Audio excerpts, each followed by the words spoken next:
عزت اور وقار ان کے نزدیک کیا ہے؟ کرنے والا کون، کرانے والا کون؟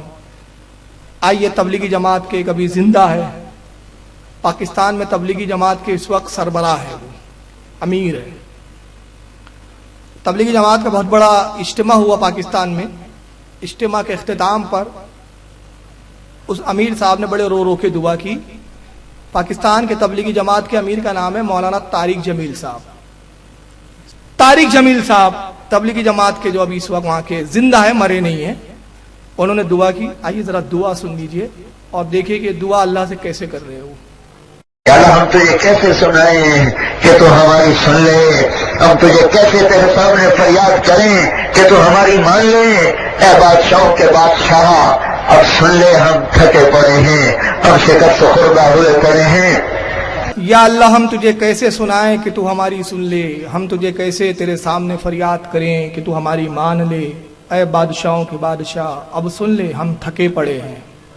اب جماعت میں چل چل کے تھکیں گے نہیں تو کیا ہوگا پھر؟ ہم شکست خوردہ ہوئے پڑے ہیں، شکست سنیوں سے ہی کھاتے ہیں یہ لوگ۔ ابھی تک اگر تو نے فیصلہ نہیں کیا تو اتنے بڑے مجمع کی اٹھے ہاتھ رد نہ فرما اور ابھی اعلان کر دے کہ میں آ رہا ہوں، تو کہہ دے میں آ رہا ہوں۔ فرشتوں کو اتار دے، لشکروں کو اتار دے، جبریل کو بھیج دے، میکائیل کو بھیج دے، اسرافیل کو بھیج دے، آج کے فرعونوں کو پکڑ۔ ابھی تک اگر تم نے فیصلہ نہیں کیا تو اتنے بڑے مجمع کے اٹھے ہاتھ رد نہ فرما، اب یہ اعلان کر دے میں آ رہا ہوں۔ یہ اللہ آئیں گا، معاذ اللہ، استغفر اللہ، یہ اللہ کی صفاتیں ان کے یہاں۔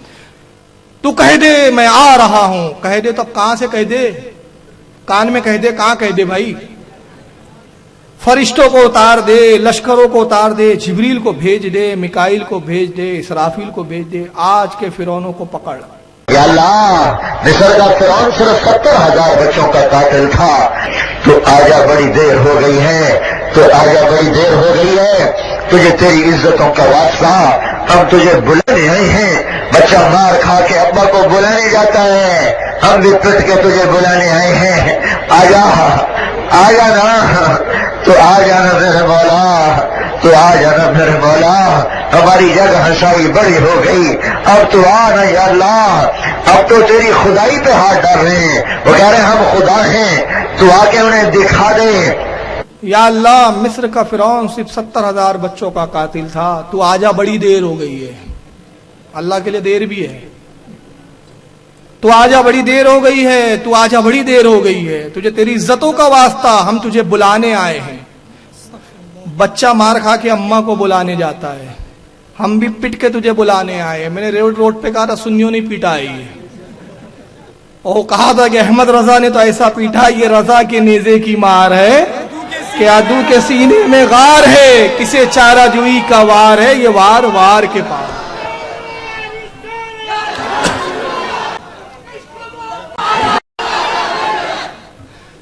ہم تجھے بلانے آئے ہیں، پٹ کے بلانے آئے ہیں۔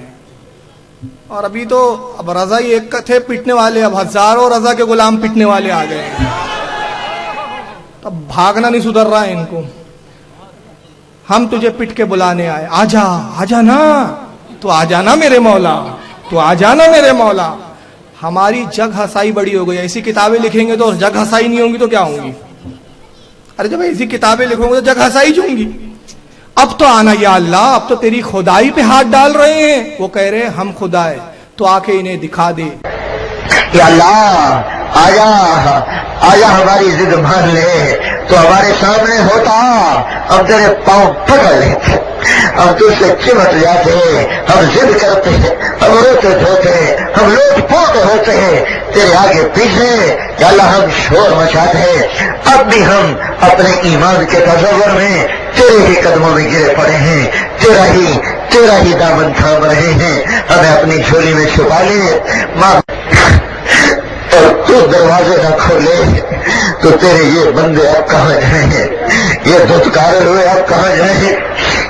اللہ اے موت سے زیادہ پیار کرنے والے، آنا ہمارے زخموں۔ یا اللہ آجا آجا، ہماری ضد مان لے۔ اب آگے کفریہ جملہ سنو ان کا، تو ہمارے سامنے ہوتا ہم تیرے پاؤں پکڑ لیتے۔ استغفر اللہ لا حول ولا قوت۔ تو ہمارے سامنے ہوتا ہم تیرے پاؤں پکڑ لیتے, ہم تجھ سے چمٹ جاتے. معاذ اللہ استغفر اللہ. ہم ضد کرتے, ہم روتے دھوتے, ہم لوٹ پوٹ ہوتے تیرے آگے تیرے پیچھے. یعنی اللہ کے لیے آگے پیچھے بھی ہے, وہ تو سمتوں سے پاک ہے رب کائنات. یا اللہ ہم شور مچاتے, اب بھی ہم اپنے ایمان کے تصور میں تیرے ہی قدموں میں گرے پڑے. استغفر اللہ. تیرا ہی دامن تھام رہے ہیں. غوث کا دامن نہیں چھوڑیں گے. سنی بولتے تو بولتے دامن کہاں ہے, ہم بولتے رسول کا دامن کہاں ہے. یعنی جہالت کی بھی انتہا. دیکھو دامن سے مراد کیا ہے, نبی کی سنت نہیں چھوڑیں گے, نبی کا طریقہ نہیں چھوڑیں گے, نبی کی محبت نہیں چھوڑیں گے. دامن سے مراد رسول اللہ کا کرتا تھوڑی ہے, مگر ان کی جہالت دیکھو. تو دامن سے مراد یہ, اور دامن سے اہل سنت کی مراد کہ اللہ کے رسول فرماتے ہیں بروز قیامت صحیح حدیث میں آیا لیواء الحمد میرے ہاتھ میں ہوں گا. لیواء الحمد جھنڈا, اور وہ اتنا بڑا, اس کا فریرہ اتنا بڑا کہ اس کے فریرے میں, اس کے کپڑے میں میری پوری امتی آ جائیں گے. یہ ہے دامن. اور نبی کی یہاں قوت ملاحظہ کرو, جھنڈا اتنا بڑا کہ اس کا جو فریرہ ہے, جو اس کا کپڑا ہے, اس میں پورے امتی آ جائیں. کتنا بڑا جھنڈا, اور نبی کی قوت کا عالم کہ اس جھنڈے کو نبی اپنے دستے مبارک سے تھامے ہوئے. یہ تو جھنڈا لیواء الحمد ہے. اعلیٰ حضرت نے تو اس سے بڑھ کر بات کہی کہ جس کو بارے دو عالم کی پرواہ نہیں, ایسے بازوؤں کی قوت پہ لاکھوں سلام. اس کو امت کے بار کی پرواہ نہیں ہے, وہ ایک ایک امتی کو بخشوانا جانتا ہے. اور میں نے ایک شعر کہا تھا اس پہ, حالانکہ میرے عزیزوں نے کسی اور پروگرام کے لیے کہنے کے لیے کہا تھا, لیکن موقع آ گیا تو عرض کر دیتا ہوں کہ تجھ کو کیا دیں گے یہ شہ دوسرا پر چھوڑ دے. تجھ کو کیا دیں گے یہ شہ دوسرا پر چھوڑ دے, تو غلام ہے ان کا سب کچھ ان کی عطا پر چھوڑ دے. تو غلام ہے ان کا سب کچھ ان کی عطا پر چھوڑ دے. اپنی بخشش کی فکر کرنے والا تو کون, یہ مصطفیٰ کا کام ہے, مصطفیٰ پر چھوڑ دے.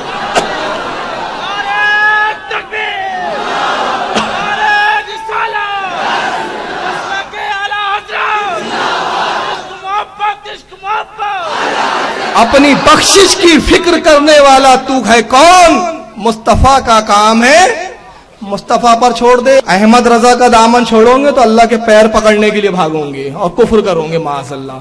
تو ہم شور مچاتے, اب بھی ہم اپنے ایمان کے تصور میں تیرے ہی قدموں میں گرے پڑے ہیں.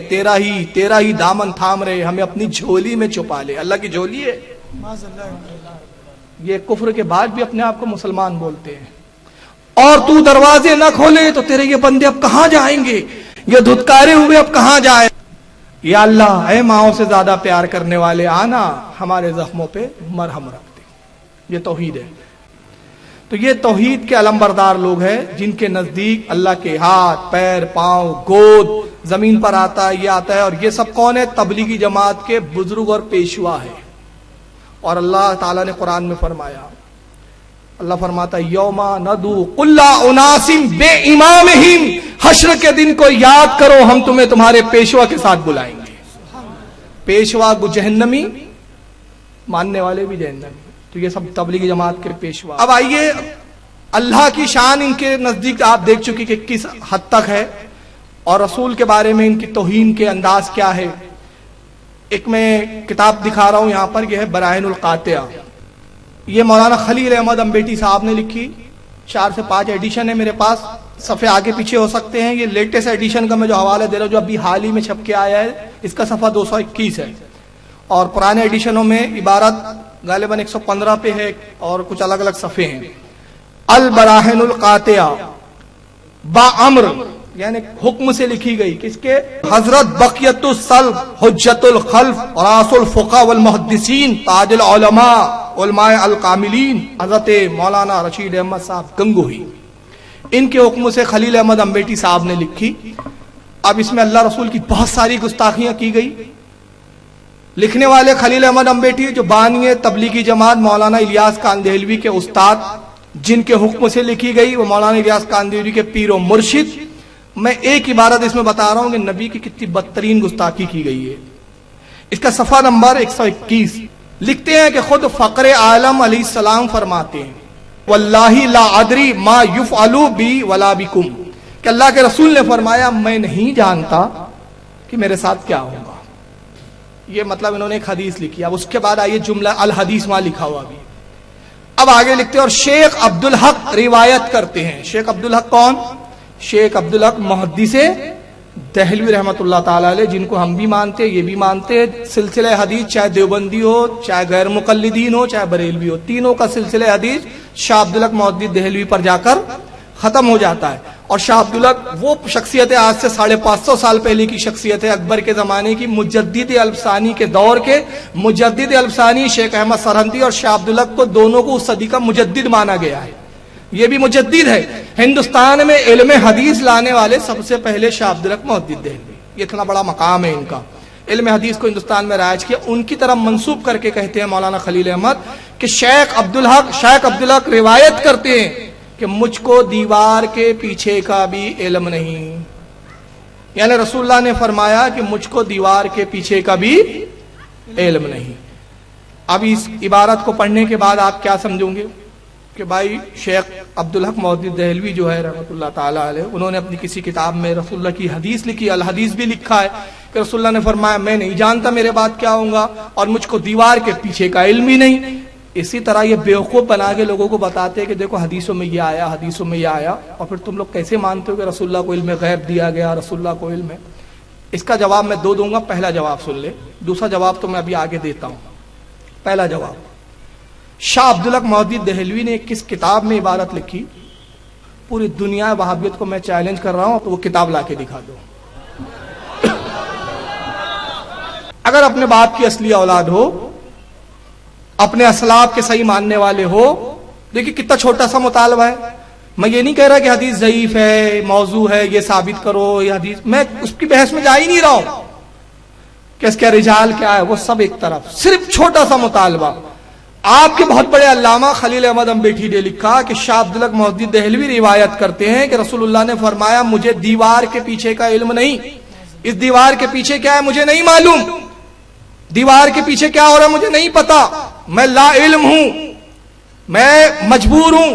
تو شاہ عبدالحق کا حوالہ دیا، کتاب کا نام نہیں لکھا، حوالہ نہیں لکھا. تو وہ کون سی کتاب ہے جس میں شاہ عبدالحق محدث دہلوی نے لکھا کہ رسول اللہ کو دیوار کے پیچھے کا علم؟ صرف میں کتاب کا نام چاہ رہا ہوں اور عبارت دیکھنا چاہتا ہوں. اپنے باپ کی اولاد تو لا دو. اب تعجب کریں گے، لوگوں کے عقیدے خراب کرنے کے لیے حدیثیں بھی گڑھتے ہیں اور حدیثوں کے گڑنے کے ساتھ ساتھ ان حدیثوں کی نسبت بزرگوں کی طرف لگا دیتے ہیں. اب بڑی ذمہ داری سے کہہ رہا ہوں، آئیے اب ایک کتاب دیکھیں. اس کتاب کا نام ہے مدارج النبوت. یہ میرے ہاتھ میں ٹیبل پہ موجود ہے. کیا نام ہے؟ مدارج النبوت. 2 جلدوں میں فارسی زبان میں آتی ہے. یہ کتاب ہے شاہ عبدالحق محدث دہلوی رحمۃ اللہ علیہ کی. کس کی کتاب ہے؟ شاہ عبدالحق محدث دہلوی رحمۃ اللہ علیہ کی. انہی کی کتاب جن کی نام سے یہ عبارت لکھی گئی، گڑھی گئی. ان کی کتاب مارکت العارت سیرت کے اوپر کتاب ہے. اس کی جلد نمبر 1 صفحہ نمبر 7. مدارج النبوت جلد نمبر 1 صفحہ نمبر 7. یہ فل اسکین پیج انڈر لائن کیا ہوا ہے. دیکھیں شاہ عبدالحق محدث دہلوی کیا فرماتے ہیں. فرماتے ہیں ای جا اشکال می ارند کہ در بازی روایت آمدہ است کہ گفت آ حضرت صلی اللہ علیہ وسلم کہ من بندام نمی دانم آچے در پست ای دیوار است. یہ فارسی میں کتاب ہے. وہ کہتے ہیں کہ ای جا، اس مقام پر اس جگہ لوگ یہ اشکال پیدا کرتے ہیں، دشواری بات لاتے ہیں، گمان لاتے ہیں، بدگمانی کی بات لاتے ہیں. در بازی روایت آمدہ است کہ کچھ بات روایتوں میں یہ آیا ہے کہ گفت آ حضرت صلی اللہ علیہ وسلم کہ اللہ کے نبی صلی اللہ علیہ وسلم نے ارشاد فرمایا کہ من بندہ، میں ایک بندہ ہوں اللہ کا، نمی دانم آچے در پست ای دیوار است، میں نہیں جانتا کہ اس دیوار کے پیچھے کیا ہے. شاہ عبدالحق کہتے جواب است آنست کہ ای سکن اصلی ندارت. وہ کہتے اس کا جواب ہم یہ دینا چاہتے ہیں کہ اس روایت کی کوئی اصل ہے ہی نہیں. وہ روایت کا انکار کر رہے ہیں اور یہ انہی کے کھاتے میں ڈال رہے ہیں. نہ یہ روایت کا سر ہے نہ پیر ہے، یہ من گھڑت گڑی بھی روایت ہے. تو شاہ عبدالحق اس روایت کا انکار کر رہے ہیں اور ان کی دیدہ دہنی دیکھیے. یہ حق پسند کہتے ہیں اپنے آپ کو. آؤ پیارے ہنر آزمائے تو تیر آزمام جگر آزمائے. جہالت دیکھو اپنے باطل مذہب کو فروغ دینے کے لیے جھوٹی حدیثیں تک گڑنے لگ گئے یہ لوگ. تو یہ شاہ عبد الحق کے کھاتے میں ڈال دیا کہ شاہ عبد الحق فرماتے ہیں کہ مجھے دیوار کے پیچھے کا علم نہیں، مگر آئیے شاہ عبد الحق کی طرف جھوٹ باندھنے والوں، تمہیں بخاری کی یہ حدیث نظر نہیں آئی؟ بخاری تو بہت کرتے ہو، بخاری پڑھتے بھی ہو کہ نہیں؟ آئیے ذرا بخاری کی حدیث پڑھتے ہیں. یہ بخاری صحیح بخاری، کمال کی بات یہ کہ چھاپا بھی انہی لوگوں نے کتب خانے رحمیت دیوبند سے چھپی ہے یہ بخاری. اس کی جلد نمبر 1 کتاب الصلاۃ حدیث نمبر 404 انہی کے ادارے کی چھپی یہ حدیث سامنے آپ کے آ گئی. اس کے اندر حدیث نمبر 404 پر امام بخاری رحمت اللہ تعالی علیہ پوری سند کے ساتھ حدثنا عبداللہ بن یوسف قال انا مالک عن ابی زناد عن الارج عن ابو ہریرہ رضی اللہ تعالی عنہم، وہ کہتے ہیں کہ ہم نے حدیث سنی عبداللہ ابن یوسف سے. انہوں نے بیان کیا کہ وہ کہتے ہیں کہ مالک نے کہا میں نے حدیث سنی حضرت زناد سے، وہ کہتے ہیں میں نے حضرت ارج سے روایت کیا، وہ کہتے ہیں میں نے حضرت ابو ہریرہ صحابی رسول سے روایت کیا ان رسول اللہ صلی اللہ علیہ وسلم قال، اللہ کے رسول صلی اللہ علیہ وسلم نے ارشاد فرمایا حل ترون قبلتی ہا ہنا. کیا پیارے الفاظ ہیں حدیث کے. اللہ کے نبی نماز پڑھا رہے ہیں تو کچھ صحابی کیا کر رہے ہیں جو پیچھے ہیں، پیچھے کی صفوں میں ہیں، صفیں لگی ہوئی ہے، مسجد نبی کھچا کھچ بھری ہوئی ہے، اللہ کے نبی مصلی امامت پر ہے اور رخ قبلے کی طرف ہے. پیچھے سب کے صحابی کیا کر رہے ہیں؟ کوئی داڑھی سے کھجا رہے ہیں، کھیل رہے ہیں، کچھ ادھر ادھر دیکھ رہے ہیں، نماز کی طرف توجہ نہیں ہے ان صحابی کی. رسول اللہ نے نماز ختم کی، سلام پھیرا اور سلام پھرنے کے بعد کھڑے ہوئے اور ان صحابہ کو مخاطب کیا. بخاری کی حدیث قال، آپ نے فرمایا حل ترون قبلتی ہا ہنا، کیا تم یہ سمجھتے ہو کہ میرا چہرہ میرا رخ قبلے کی طرف ہے؟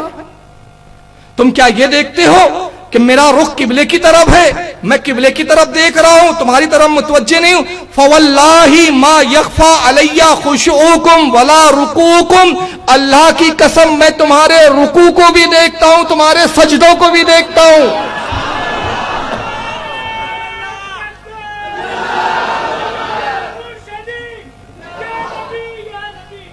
اور اس حدیث کی خاص بات، دو خاص بات دیکھیں. خشوعکم، خشوع کسے کہتے ہیں؟ رکوع دیکھنا سمجھ میں آتا ہے. ہو سکتا ہے کوئی یہاں تعویل پیش کرے رسول اللہ نے پلٹ کر دیکھ لیا ہوگا، اب نبی کا چہرہ پھرا بھی تو نماز ہو جاتی ہے، بھائی نبی خود قبلہ ہے، لائیں گے تعویل. اور تعویل میں بریلی والی چلاتے ہیں کہ بھئی ہم نبی کو قبلے کا قبلہ کہتے ہیں، تو کہیں گے نبی نے دیکھا ہوگا، مگر رسول اللہ نے ان کے آنے والے شبہات کی ہڈی توڑ کے رکھ دی. فرمایا میں تمہارے خشوع کو بھی دیکھتا ہوں. خشوع دل میں کیا ارادے چل رہے ہیں، دل میں کیا ہے تمہارے، کیا سوچ رہے ہو نماز میں، نماز میں کیا خیال ہے تمہارا، نماز میں کیا چل رہا ہے تمہارے دل کے اندر، اس کو کہتے ہیں خشوع و خضوع. اللہ کے نبی کہتے ہیں میں تمہارے دل کے ارادوں کو بھی دیکھتا ہوں. تم صرف یہ سمجھ رہے ہو میرا رخ قبلے کی طرف ہے، میں تم سے واقف نہیں. واللہ، اب یہ حدیث کا خاص حصہ، نبی نے صرف یہ نہیں کہا کہ میں رکوع دیکھتا ہوں، بلکہ یہ جملہ کہنے سے پہلے کیا فرما رہے؟ واللہ، فواللہ، پس اللہ کی قسم، قسم کے ساتھ مقید کیا جملے کو، قسم کے ساتھ اپنی بات میں وزن پیدا کیا کہ میری بات کی صداقت پر ایمان لاؤ. اور جب میں اللہ کی قسم کھاؤں اور اس بات پر کوئی شبہ کرے تو وہ ایمان سے خارج. نبی کی کوئی بھی بات، صحیح بات جو ہو رد کرے ویسی وہ ایمان سے نکل جاتا ہے، مگر وہ نبی جس بات پر قسم بھی یاد فرمائے، بات کو کتنا پختہ کیا. فواللہ، پس اللہ کی قسم، ما یخفا، مجھ سے چھپا ہوا نہیں ہے، خشوع علیہ خشوعکم، تمہارا خشوع، ولا رکوعکم. اور اس کے بعد سنیں انی لا اراکم من ورائی ظہری، قسم رب کائنات کی میں تمہیں سامنے سے جیسے دیکھتا ہوں ویسے میں اپنے پیٹھ پیچھے بھی تمہیں دیکھتا ہوں. ظاہری کہتے ہیں پیٹھ کے پیچھے دیکھنے کو، میں پسے پشت بھی ایسے ہی دیکھتا ہوں جیسے سامنے دیکھتا ہوں، آگے دیکھتا ہوں. میں جیسے آگے دیکھتا ہوں ویسے ہی پیچھے دیکھتا ہوں. امام بخاری نے اس حدیث کو نقل کیا کتاب الصلاۃ جلد نمبر 1 حدیث نمبر 404، اور اسی حدیث کو صحیح مسلم میں حضرت امام مسلم نے بھی لایا جلد نمبر 1 کتاب الصلاۃ حدیث نمبر 862 کے تحت. اور سنن نسائی کے اندر امام نسائی نے حدیث نمبر 1054 پہ اس حدیث کو لایا. اور موتا امام مالک میں امام مالک رضی اللہ تعالیٰ عنہ نے حدیث نمبر 399 پر لایا، اور اسی حدیث کو مسند احمد میں امام احمد ابن حنبل نے بھی حدیث نمبر 8011 کے تحت لایا۔ اب ایک اور حدیث پیاری سن لو، اور ایک اعتراض آیا تھا، وہ اعتراض کا جواب بھی آ جائیں گا۔ اعتراض یہ آیا کہ بھائی بریلوی حضرات، وہ جواب میں دے دیتا ہوں تاکہ بعد میں دینے کی زحمت نہ پڑے، اسی میں جواب بھی ہو جائے۔ اللہ کے رسول کو حاضر و ناظر جانتے ہیں بریلوی لوگ، تو رسول اللہ جب معراج پہ گئے تو سرکار تو جب معراج پہ چلے گئے زمین پہ تو تھے نہیں، تو پھر زمین پہ حاضر و ناظر کہاں ہوئے؟ ابلیس بھی دیکھو کیسے کیسے خیال ڈلواتا ہے ذہنوں میں، ایسے خیال میں سمجھتا ہوں ابلیس کو ہی آتے ہیں، وہی ڈلواتا ہے۔ سب سے پہلے تو میں کہوں گا کہ آپ پہلے عقیدہ اہل سنت کو سمجھیں اور دھوکہ دینا بند کرے خدا را۔ میں بارہ کہتا ہوں کہ دھوکہ دینا، تم دنیا میں تو اپنی جماعت کی تعداد بڑھا سکتے ہو، اپنے جہنم کو تو بڑھا سکتے ہو تم یہاں، مگر اللہ کی بارگاہ میں کل جواب دینا ہے تمہیں۔ سب سے پہلے یہ بتائیے کہ عقیدہ اہل سنت حاضر و ناظر کے بارے میں ہے کیا؟ دھوکہ دیتے ہیں، ہم کہتے ہیں رسول اللہ حاضر و ناظر ہے۔ کیا کہتے ہیں ہم لوگ؟ رسول اللہ حاضر و ناظر ہے۔ حاضر کا مطلب موجود، حاضر کا مطلب موجود، ناظر کا مطلب دیکھنے والا، یعنی رسول موجود ہے اور دیکھنے والے، دو عقیدہ ہے۔ اب مثال سمجھے، میں اس کرسی پہ بیٹھا ہوں، اس مسند پر ہوں، علماء میری سربراہی کر رہے ہیں، علماء تشریف فرما ہے، کہا جائے گا فاروق کرسی پر حاضر ہے، علماء کرسی کے پیچھے حاضر ہے، مگر علماء نے اور میں نے نگاہ اٹھائی، نگاہ اٹھا کے اس سامنے والی عمارت کو ہم نے دیکھا، تو اب وہاں موجود نہیں ہے، لیکن اس بلڈنگ کے ہم ناظر ہے، دیکھنے والے ہیں۔ تو ہمارا عقیدہ ہے کہ رسول حاضر و ناظر ہے۔ تو ہم کہتے ہیں نبی چاہے فضل فرمائے، کرم فرمائے تو حاضر بھی ہو سکتے ہیں، اور اگر حاضر نہ ہو تو اپنی قبر مبارک میں اپنی مقام پر تشریف فرما ہو کے پوری کائنات پر ناظر ہے۔ موجود ہونا ضروری نہیں ہر جگہ۔ اب اس پہ جو تہمتیں باندھی جاتی ہے کہ بریلوی کہتے ہیں کہ رسول اللہ حاضر و ناظر ہے، تو کیا یہاں بھی حاضر ہے؟ کیا یہاں بھی حاضر ہے؟ کیا یہاں بھی حاضر ہے؟ بلکہ ایک بدبخت نے تو یہاں تک کہا کیا رسول اللہ نالوں پر بھی حاضر ہے؟ کیا رسول اللہ پاخانوں میں بھی حاضر و ناظر ہے؟ کیا ہمارے کس عالم نے کہا کہ حاضر ناظر کا مطلب یہ کہ ہر جگہ نہیں، اختیار ہے، چاہے تو ہر جگہ تشریف لائے، چاہے تو اس مجلس میں آ جائے۔ اسی لیے ہم کہتے ہیں سنا ہے ہر عاشق کے گھر آپ تشریف لاتے ہیں، میرے گھر میں بھی ہو جائے چراغا یا رسول اللہ۔ آپ لا سکتے ہیں، قادر ہیں، آپ کو اللہ نے قدرت بخشی، اللہ کے رسول اگر چاہے تو میرے گھر میں بھی چراغا ہو جائے، آپ چاہے تو، اور اگر نہ چاہے تو ہم یقین رکھتے ہیں کہ مدینے میں رہ کر آپ ہم پر ناظر ہیں، ہمیں دیکھ رہے ہیں۔ یہ حاضر ناظر۔ تو اب نبی معراج پر گئے، تم جب معراج پہ آسمان پہ پہنچے، پہلے آسمان پہ وہاں حاضر تھے مگر زمین پر ناظر تھے، دوسرے آسمان پر گئے تو نبی دوسرے آسمان پر حاضر تھے مگر پہلے اور زمین پر ناظر تھے، تیسرے پہ پہنچے وہاں حاضر تھے، باقی آسمان اور زمین پر ناظر تھے۔ تو نبی جہاں ہے وہاں حاضر ہے، اور جہاں سے سب کو دیکھے وہاں ناظر ہے۔ اور قرآن نے کہا ہمارا نبی مومنوں کے جان سے زیادہ قریب ہے، مومنوں سے قرآن کہہ رہا ہے، اور اللہ اپنے بارے میں فرماتا ہے نحنو اقرب الیہ من حبل الورید، اے میرے بندو تمہارا پروردگار تمہاری شہ رگ سے زیادہ قریب، رب کی صفت شہ رگ سے زیادہ قریب، اور رسول اللہ کی عطا سے مومنوں کے جان سے زیادہ قریب، تو مومنوں کے جان سے زیادہ قریب۔ قاسم نانوتوی نے تحذری ناز میں لکھا کہ قرآن میں آیا لفظ اولا انتہائی مبالغے کے ساتھ، اولا کے معنی ہوتے بہت زیادہ قریب، جان ہی کافی تھی، جان سے زیادہ قریب۔ انسان کی جان سے زیادہ اور کوئی قریب ہوتا ہے؟ جان سے زیادہ کوئی قریب ہو سکتا ہے؟ جان جسم کی رگوں میں ہے، نسوں میں ہے، چمڑیوں میں، ہڈیوں میں، گوشت میں، خون میں، رگ رگ میں جان۔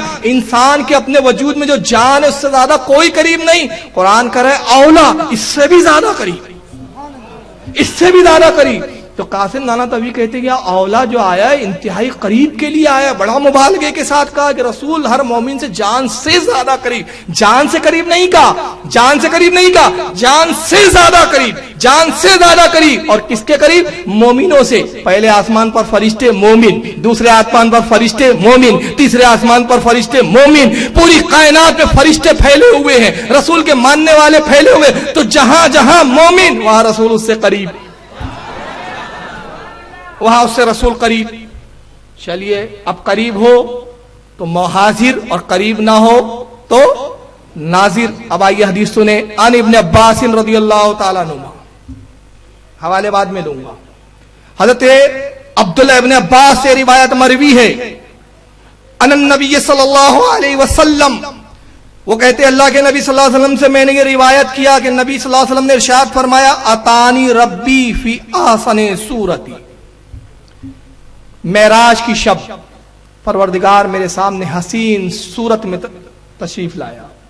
یہ حدیث کا ظاہری مفہوم میں لفظی ترجمہ بتا رہا ہوں. اللہ اپنی شان کے مطابق اپنے رب اپنے نبی سے قریب ہوا. اب اس سے زیادہ میرے پاس گنجائش نہیں ان لفظوں کے ترجمہ کرنے کی. اپنی شان اپنے رب محبوب سے قریب ہوا, یا اپنے محبوب کو اللہ نے اپنے قریب کیا. حدیث کے ظاہری الفاظ اتانی ربی فی احسن صورت, پروردگار حسین شکل و صورت میں میرے قریب تشریف لایا. فقال, میرے رب نے مجھ سے فرمایا, یا محمد, اے محمد, متوجہ ہو جاؤ, یا محمد, اے محمد. قلت لبیکا و سعدیکا. اللہ کے نبی کہتے ہیں میں نے عرض کیا رب کائنات میں حاضر ہوں, و سعدیکا, بار بار حاضر ہوں, بار بار میں تیری بارگاہ میں متوجہ ہوں. قال, اللہ تعالیٰ نے ارشاد فرمایا, فیما یقتسم الملاء الاعلی, محبوب عالم بالا میں جو فرشتوں کی آخری حد ہے, وہ فرشتوں میں کس بات پہ جھڑپ ہو رہی ہے, جھگڑا ہو رہا ہے, کس بات میں مباحثہ چل رہا ہے, جانتے ہو؟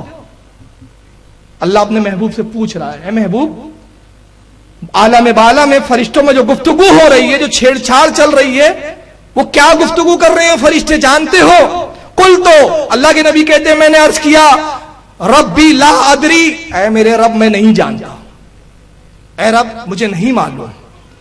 اللہ کے نبی فرماتے, فوضع یدہ بین کتفی, پھر میرے رب نے اپنا دست کرم, دست قدرت میرے دونوں کاندھوں کے درمیان رکھا.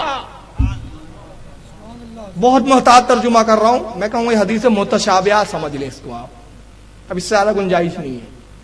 فوضع یدہ بین کتفی, اللہ کے نبی کہتے ہیں میرے رب نے اپنا دست قدرت میرے دونوں کاندھوں کے درمیان رکھا. حتی وجدت بردہا بین ثدیی, اللہ کے نبی کہتے ہیں کہ جب میرے رب نے میرے کاندھوں کے درمیان اپنا دست قدرت رکھا, اس کی ٹھنڈک میں نے اپنے سینے میں محسوس کی, اس کی ٹھنڈک میں نے اپنے سینے میں محسوس کی. فعلمت ما بین المشرق والمغرب, اور رب کا دست قدرت رکھنا تھا کہ جو کچھ مشرق میں ہے اور جو کچھ مغرب میں ہے, اس کے درمیان جو کچھ ہے سب میں نے جان لیا, سب روشن ہو گئے, سب میں نے دیکھ لیا. اللہ کا نبی تو کہہ رہا ہے مشرق مغرب کے درمیان میں جو کچھ ہے, جو کچھ مشرق میں ہے, مغرب میں, اس کے درمیان بائنا جو اس کے درمیان میں, سب مجھ پہ روشن ہو گیا, سب میں نے جان لیا. یہ کہتے ہیں نبی دیوار کے پیچھے کا نہیں معلوم. اس کو امام ترمذی نے جامع ترمذی جلد نمبر 2 کتاب التفسیر القرآن عن رسول اللہ صلی اللہ علیہ وسلم باب کے تحت لایا. یہ کتاب کا نام ہے, اب باب ہے ومن سورۃ سواد, سورہ سواد کی تفسیر میں اس حدیث کو لایا, حدیث نمبر 3223 ترمذی میں. اور سنن دارمی میں امام دارمی رحمۃ اللہ علیہ, جو امام بخاری کے, امام مسلم کے, امام ابو داؤد کے استاد, امام بخاری کے استاد, امام مسلم کے استاد, امام ابو داؤد کے استاد, امام دارمی نے سنن دارمی میں جلد نمبر 2 صفحہ 170 حدیث نمبر 2149 کے تحت. مسند احمد میں امام احمد ابن حنبل نے جلد نمبر 1 صفحہ نمبر 368 حدیث نمبر 22,162 کے تحت, اور امام طبرانی نے معجم الکبیر کے اندر جلد نمبر 8 صفحہ 290 حدیث نمبر 8117 کے تحت.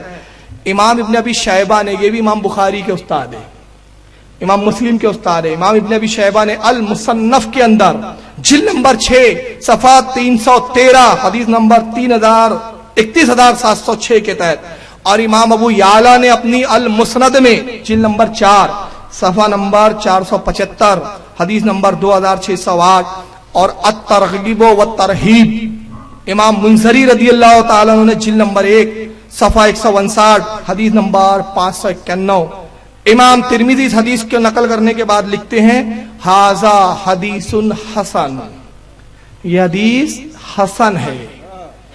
امام ابی عاصم رضی اللہ تعالیٰ عنہ کہتے ہیں اسناد حسن ورجالہ ثقات، اس کی سند حسن ہے اور اس کے تمام راوی سچے ہیں، کوئی بھی راوی جھوٹا نہیں۔ صحیح حدیث، حسن حدیث، جس کے رجال، جس کے راوی سب سچے۔ اللہ کے نبی کہہ رہے ہیں کہ میں دنیا کو میں نے سب جان لیا۔ اب دو حدیثیں میں سنا دیتا ہوں تاکہ اور آپ کو رسول اللہ کا مقام اور عظمت اپنے نبی کی معلوم ہو۔ یہ ہے شرح زرقانی، امام عبد الباقی زرقانی رضی اللہ تعالیٰ عنہ کی کتاب ہے مواہب الدنیا کی شرح۔ امام عبد الباقی زرقانی بہت بڑے محدث ہے اور اپنے زمانے کے مجدد تسلیم کیے گئے۔ امام عبد الباقی زرقانی شرح زرقانی جلد نمبر 10 اور اس کا صفحہ نمبر 123 ہے۔ دیکھیں کیا لکھتے ہیں، اخرجت طبرانی، وہ کہتے ہیں اس کو امام طبرانی نے اخراج کیا، ان ابن عمر رضی اللہ تعالیٰ عنہ، حضرت عبداللہ ابن عمر سے روایت ہے، قال قال رسول اللہ صلی اللہ علیہ وسلم، کہ وہ کہتے ہیں کہ اللہ کے نبی صلی اللہ علیہ وسلم نے ارشاد فرمایا ان اللہ قد رفع لی الدنیا، اللہ کے نبی فرماتے ہیں کہ تحقیق پروردگار عالم نے دنیا میرے سامنے کر دی، فانا انظروا الیہا و الی ما ہوا قائن فیہا الی یوم القیامہ، اللہ کے نبی فرماتے ہیں اور میں نے جو کچھ ہو اس کے اندر موجود ہے اس دنیا میں، کیا کہہ رہے ہیں، دنیا میں جو کچھ ہے، انسان، چرین پرین، پتے، نباتات، حیوانات، جو کچھ دنیا میں ہے سب کو میں نے جان لیا، سب کو میں نے دیکھ لیا، اور کیسا دیکھا، الی یوم القیامہ، جو کچھ قیامت تک ہونے والا ہے سب کو میں نے دیکھ لیا، سب کو میں نے جان لیا، کأنما انظر الی کفہ ھذا، اور اللہ کے نبی کہتے ہیں لوگوں جان لو یہ پوری دنیا، یہ پوری کائنات میرے سامنے ایسے جیسے میں اپنے ہتھیلی کو دیکھ رہا ہوں، یہ پوری دنیا میرے سامنے ایسے جیسے میں ہتھیلی کو دیکھ رہا ہوں۔ تو اللہ کے نبی دنیا کو کیسے دیکھ رہے ہیں، جیسے انسان اپنی ہتھیلی کو دیکھتا ہے۔ اور یہ کیا کہ ان کا عقیدہ کیا ہے، تبلیغی جماعت کے فاؤنڈروں کا، رسول اللہ کو پیٹ کے پیچھے کی خبر نہیں۔ چلیے آئیے اب ایک اور توہین ملاحظہ کریں، یہی البرائن القاطیہ، برائن القاطیہ کا صفحہ 63، خلیل احمد امبیٹوی صاحب جو استاد ہے مولانا اسماعیل کاندھیلوی بانی تبلیغی جماعت کے، کہتے ہیں مدرسے دیوبند کی عظمت حق تعالیٰ کی درگاہ پاک میں بہت ہے، یعنی دیوبند کا جو مدرسہ ہے جہاں کے طاہر گیابی پڑے ہوئے ہیں اور بھی ترم خائن کے پڑے ہوئے ہیں، اس کی عظمت اللہ کی بارگاہ میں بہت ہے۔ صدہا عالم، کئی سو عالم یہاں سے پڑھ کر گئے اور خلق کثیر کو ظلمات ضلالت سے نکالا، ایک کثیر جماعت کو گمراہی سے اور اندھیروں سے نکالا۔ یہی سبب ہے کہ ایک صالح، ایک نیک آدمی فقر عالم علیہ السلام کی زیارت سے خواب میں مشرف ہوئے، کہتے یہی وجہ ہے کہ ایک نیک بزرگ اللہ کے رسول کی خواب میں زیارت سے فیض یاب ہوئے، مشرف ہوئے۔ تو آپ کو اردو میں کلام کرتے دیکھ کر پوچھا آپ کو یہ کلام کہاں سے آ گئی؟ رسول اللہ نے وہ بزرگ سے خواب میں اردو میں بات چیت کی، تو انہوں نے پوچھا یا رسول اللہ آپ کو یہ اردو کہاں سے آ گئی؟ آپ تو عربی ہیں، آپ تو عرب کے رہنے والے ہیں، عربی بولتے اردو کیسے بولنے لگے؟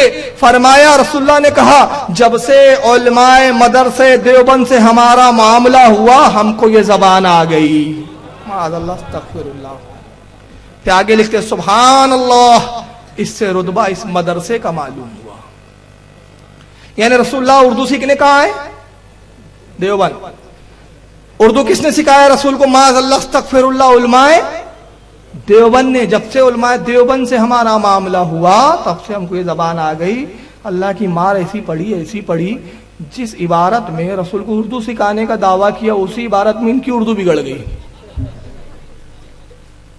جو اردو داں ہے وہ اچھے سے جانتے ہیں کہ آ گئی مؤنث ہے اور کلام مذکر ہے، کلام آ گیا ہونا چاہیے، آ گئی ہو گیا ہے، یعنی ان کی اپنی اردو کلام جو مذکر ہے اس کے لیے مؤنث کا صیغہ لا رہے ہیں آگے۔